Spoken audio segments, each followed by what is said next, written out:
Mu luzanyo olusoso lwa semi-final abeddira empindi bameze Mamba Kakoboza ku ggoolo emu ku bwereere eteebeddwa Patrick Mbowa okuva ku kkoona erireeteddwa Brian Majwega ng'omupiira gunaatera okuggwa.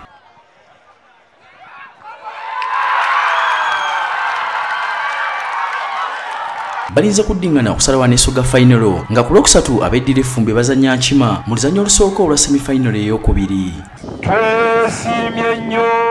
Ate zo empaka z'amasasi z'omuzanyo gw'omweso zakomekerezeddwa ng'okusinziira ku minisita omubeezi w'ebyobuwangwa n'ennono mu Bwakabaka bwa Buganda Oweekitiibwa Yusuf Gaganga. Omweso gwe gumu ku mizannyo gy'ebyafaayo mu Bwakabaka bwa Buganda.